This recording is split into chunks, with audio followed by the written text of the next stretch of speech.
Well, thank you all very much indeed. It's great to be with you, and especially on this most important evening for the joint launch of what I think are the two most important fixtures on the calendar of the Australian events industry, the 2012 Australian Event Awards and the 2012 Australian Event Symposium. And I feel very honoured to have the opportunity on this occasion to make some remarks about this industry, which I know is prized by all of us, but whose contribution to our country, to our economy, to our communities across Australia, large and small, to our linkages with other countries and to Australia's international brand and reputation is not, I think, widely understood. As has been said, the Event Awards were initiated in 2009, so 2012 will be their fourth year. I do have the pleasure of co-chairing the judging panel with this true luminary of the Australian event industry, Johnny Allen. And Johnny's with us tonight, and thank you for everything you've done for the industry, Johnny, over many years, right up to and including this brilliant initiative of a competition for a young Australian to invent the next great event. I think it's a wonderful thing. The judging panel is made up of event experts who are themselves proven successful practitioners and leaders in the field, and it is important to recognise that to win one of these awards is a recognition by one's peers in the industry. 25 awards are given, covering all sectors of the industry. Reflecting this variety, in 2011, we had finalists from Grand Slams, Formula One, weddings, balls, fun runs, product launches, Oprah's welcome party, NRL All-Stars, a blues festival and a motor show. But it's not just about the big events, and it's not just about the big cities. The awards also recognise smaller events and regional and rural events. And the awards also recognise that many different functions must come together to create an outstanding event, so that each year awards are given in mission-critical fields ranging from projection technology to catering, overlay design, event entertainment, environmental sustainability, and so on. The nomination and judging process for the 2012 awards commences on the 1st of June, and the awards will be given out at the Australian Event Awards Night of Nights, to be held at Sydney Olympic Park on the 13th of September, which Ian strikes me as actually rather a good date because it must be about the date that the torch arrived in Sydney, probably, for the 2000 Games, but my memory is hazy. With apologies for the cliche about this Night of Nights, I have to say that glittering and Academy Awards are two phrases that come to mind. It is a great event. Coinciding with the awards, as has been said, the Australian Event Symposium will be held on the 13th and the 14th of September at the Sydney Exhibition and Convention Centre.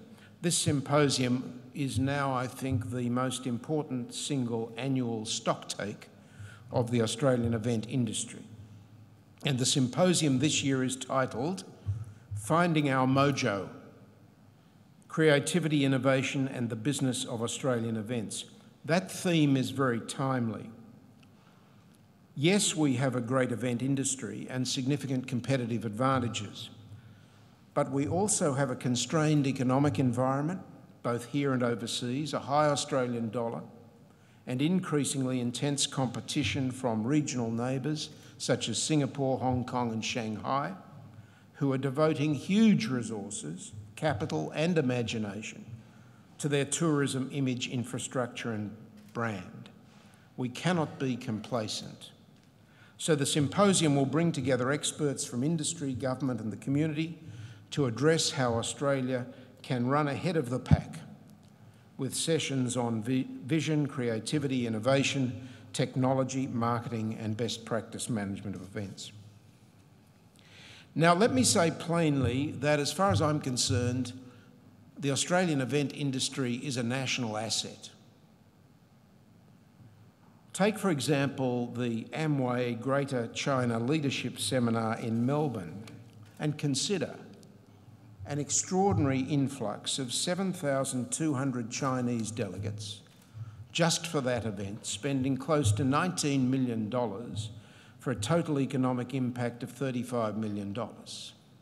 Or again, the Sydney Boat Show, which has gone from a suburban shopping centre in 1968 with 57 exhibitors to the largest recreational boat show in the Southern Hemisphere, with 280 exhibitors and 75,000 visitors, 2,000 of them from overseas. The industry benefit is now an astonishing $500 million, $500 million to the boat industry. Expenditure by visitors attending business events was worth $7.9 billion to the Australian economy in 2009, and it's estimated that this has the potential by 2020 to rise to $16 billion per annum. I'm talking about business events, not all events. The amazing thing to note is that even though this figure of $7.9 billion is very significant, exceeding, for example, the Australian wine industry at $5.5 billion, this only represents a very narrow calculation. It is only the calculation of the spend by overnight and day trip delegates to these events. And mind you, I don't want to be misunderstood as in any way denigrating the Australian wine industry. Indeed, a strong case could be made that the Australian event industry could not exist without the Australian wine industry. But it's not just business events which have economic impact. A recent headline in the Sydney Morning Herald was, and I quote, "Festival rings up $57 million for state." This year's Sydney Festival drew 18,000 people, producing $32 million from direct visitor expenditure and $25 million from indirect flows to hotels, restaurants and retail. And beyond the big ticket items, obviously even small events have significant economic impact for small regional communities who are under stress in our country and rightly looking for every new economic opportunity that they can find.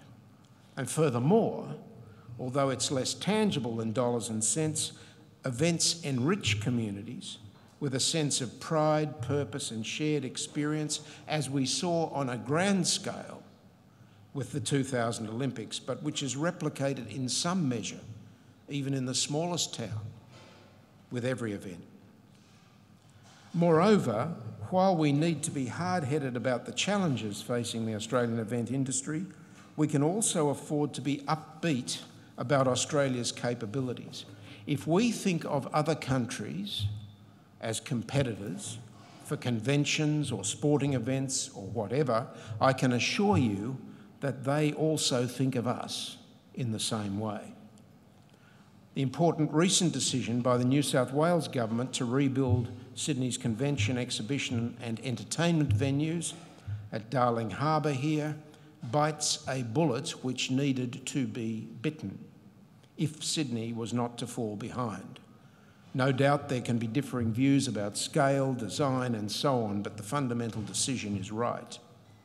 With quality convention centres from Darwin to Melbourne, sporting stadiums and cultural venues, including the wonderful Olympic legacy precinct of Sydney Olympic Park, which hosts 6,000 events annually, we have a generally world-class events infrastructure in Australia.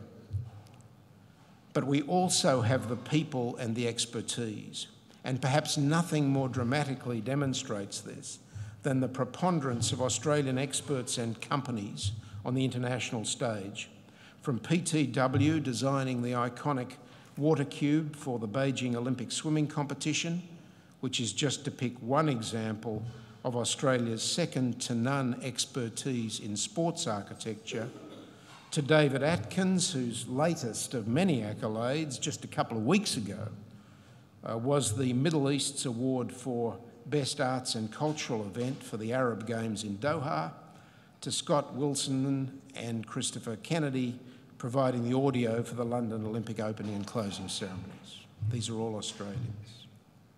In the period since the 2000 Olympic Games and up to the London Olympic Games, which are just around the corner, of course, this has become an export industry for Australia, probably approaching $1 billion. And it is a smart export, reputationally good for Australia and our image. Consider this. Since the 2000 Sydney Games, all successful summer Olympic bid cities have had Australian advisors, and all summer and winter Olympic organising committees have had significant involvement of Australian consultants and staff. All of the 5 bidding cities for the 2020 Olympic Games have Australian advisors right now. At the current time, the Sydney 2000 Olympic Games and the Melbourne 2006 Commonwealth Games are still considered the benchmark for these events. And we are sustaining this event expertise with world-class education. The number of people completing a diploma of event management rose steadily from around 800 in 2007 to over 1,800 in 2010. Postgraduate and undergraduate degrees in this area are now common across Australia. Moreover, it is an entrepreneurial industry, rich in ideas.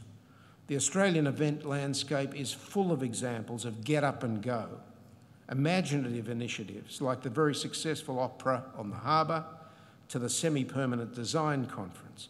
From little things, big things do indeed grow. But now I'd like to look at the other side of the coin, the challenges. And here I want to say a few words about the dual strategy which we must follow in regard to major events. On the one hand, winning the right to host existing major events in the world, and on the other hand, developing new ones of our own which can become draw cards for the world. The disappointing failure of our bid for the Football World Cup should be something of a wake-up call. This was not, after all, a situation of, well, bad luck, we almost made it. The unpalatable fact is that we did not almost make it. We were decisively beaten. Australia must be at the top of its game in the business of bidding if we are to succeed in securing the big blockbuster international events.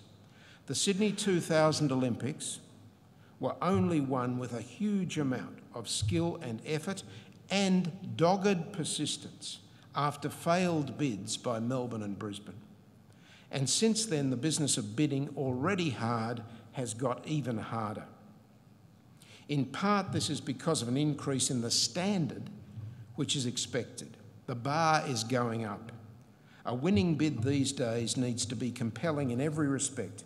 The technical side must be faultless, but on top of this, there must be the demonstration of vision, passion, community support, and a sustainable legacy.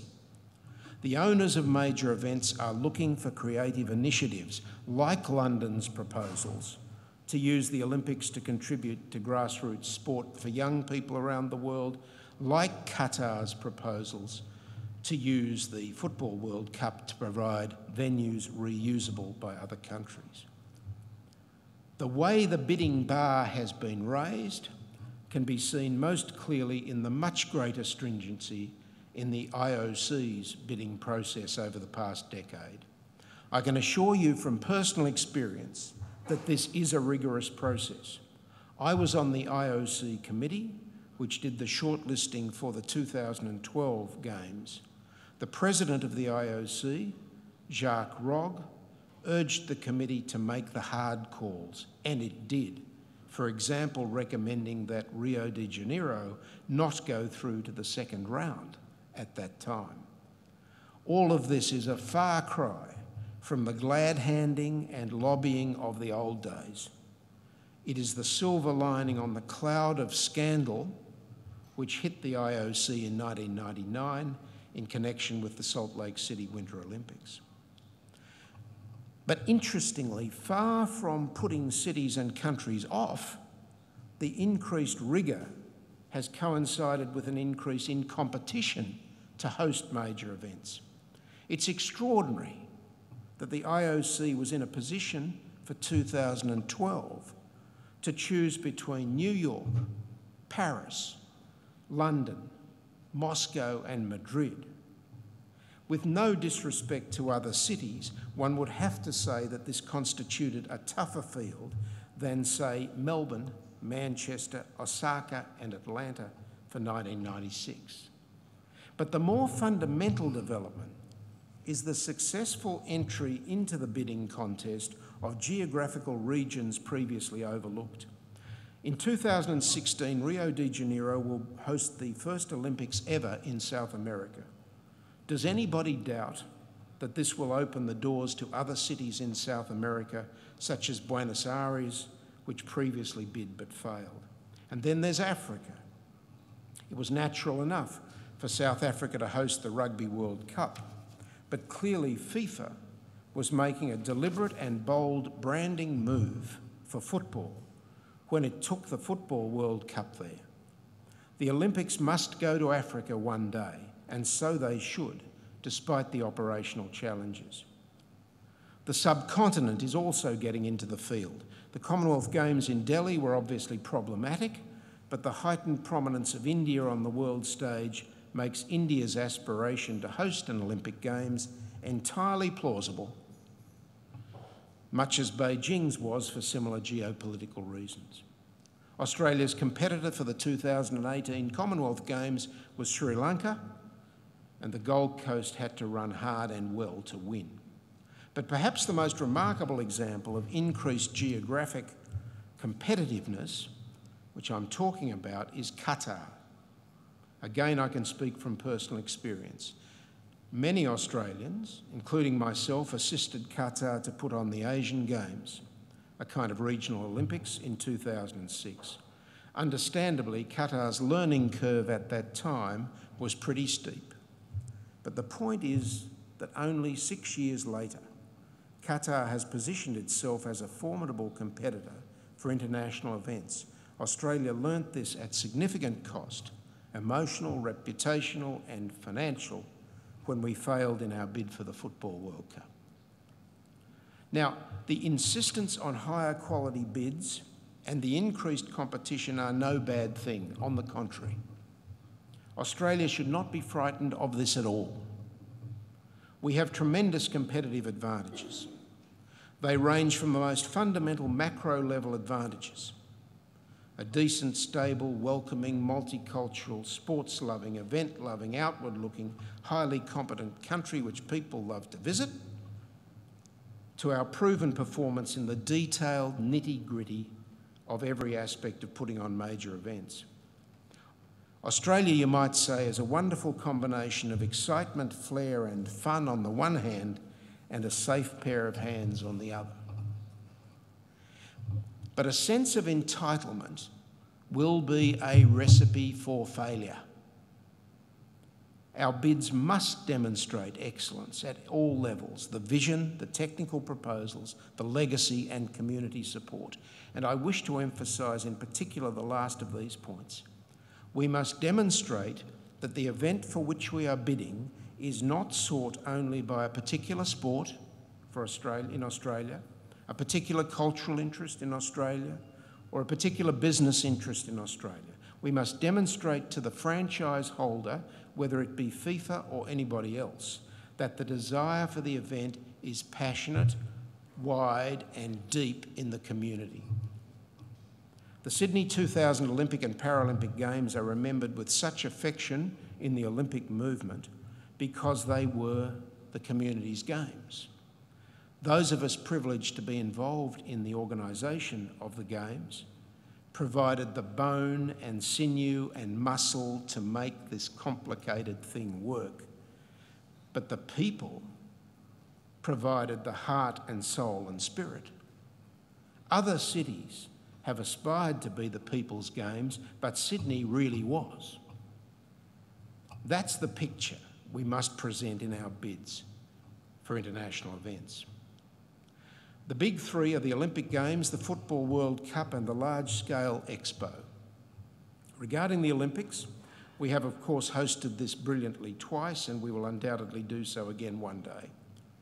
Regarding the Football World Cup, I, for one, would be disappointed if we did not try again sometime. Let's show the international footballing community that Australians do not give up, just as we did not give up on the Olympics in the face of failed bids. Let's learn the lessons rather than bear the grudges. Let's use the opportunity of hosting the Asian Cup finals in 2015 to give world football a taste of the extraordinary event which Australia would host if we were given the World Cup itself. But crucially, let's also use that opportunity to give the Australian public, whether football supporters or not, a taste of what a tremendous community event the World Cup would be. Let's put ourselves in a position to run a bid next time, which is highly organised, technically excellent, smart and creative, certainly, but grassroots in its inspiration. In the end, wide, deep and passionate public support, combined with a bid dedicated to honouring and promoting the sport itself and its history and growth in Australia, may be more crucial to success than a big bidding budget. Now, regarding the Expo, it's very welcome that Newcastle may be hosting the smaller version of the Expo in 2022, the so-called recognised Expo. But as with the Asian Cup football and the World Cup football, Australia is also capable of moving on to win the right to host the big one, the so-called registered Expo. Now, of course, the economics, the geographical location and so on need to be thoroughly examined, but some preliminary comments can be made. There is nothing like the same trail of controversy about financial and economic costs and benefits which still tends to apply to the Olympics. This is not surprising, if only because the Expo runs for 6 months, not 60 days, so the economic activity is much more protracted. The venues tend to be of a multi-purpose kind, which are more usable afterwards, unlike specialised venues in sport like a velodrome or a shooting centre. And the Expo is inherently concerned with innovation, technology and business connections involving Australian trading partners around the world. So if, as I suspect, the economics and the practicalities stack up, I think we should pick our time and we should go for it. We are, after all, the 13th largest economy in the world with a GDP of close to 1.5 trillion US dollars, and we have a vital stake in a modern international economic profile and engagement with the world economy. But the tough and uncertain business of winning existing international events can only be one half of a dual strategy for Australian success. We should take our fate more decisively into our own hands. I wish to give an example that's dear to my mind and my heart. I have proposed that one of Australia's capital cities should stage an Indigenous arts festival of world standing every 2 or 4 years. To me, it is ironic and frankly rather sad that it took the Olympic Games coming to town in 2000 for Australia to stage the nation's first and only truly major celebration of Indigenous art and culture, the Festival of the Dreaming in 1997. Australia should not have needed the prompting. What was special about the Festival of the Dreaming is the same thing which is special about the Olympic Games and why it has such remarkable pulling power. The magic of the Olympics is precisely that it compresses into one place and one time a tremendous variety of sports, all performed to a standard of excellence, so the whole becomes bigger than the sum of its parts. And likewise, the Festival of the Dreaming was a unique draw card because it compressed into one time and one place an unprecedented critical mass of visual and performing arts. In 4 weeks in 1997, the public were able to enjoy Indigenous art ranging from the highly popular Mimi Stilt walkers, which drew mums, dads and kids to Centennial Park, through to the leading edge dance of Bangara at the Opera House. This single cultural showcase gave voice to more than 700 Indigenous artists from Australia and around the world. Every state and territory of Australia was represented. There were works from urban, remote and rural areas. There were Indigenous contributions from New Zealand, Canada, Greenland, the United States, Korea and the countries of Oceania.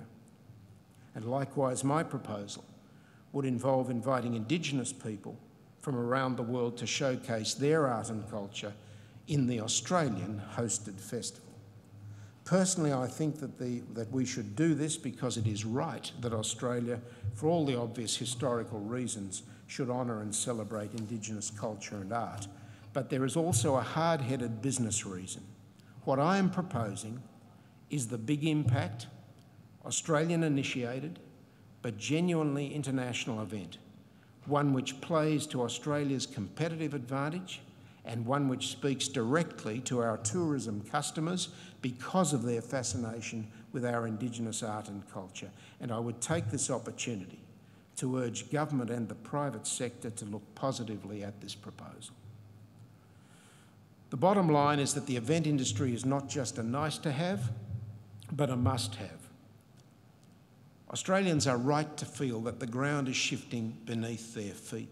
We have an economy which is seeing a relative decline in manufacturing, a skew towards mining which will not last forever, uncertainties in agriculture and in the future of many rural and regional communities, job insecurity and reduced productivity.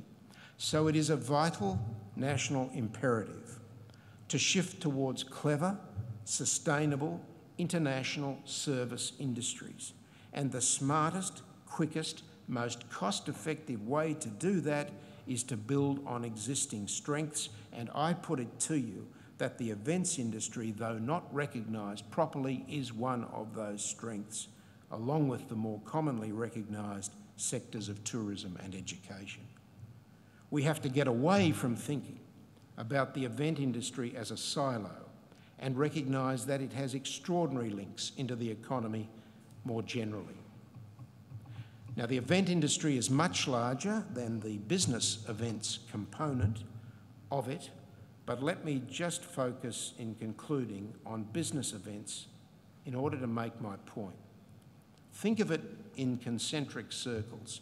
The small circle in the centre would be the value of these events in terms of direct delegate spend, and as I said earlier, this itself is a significant $7.9 billion.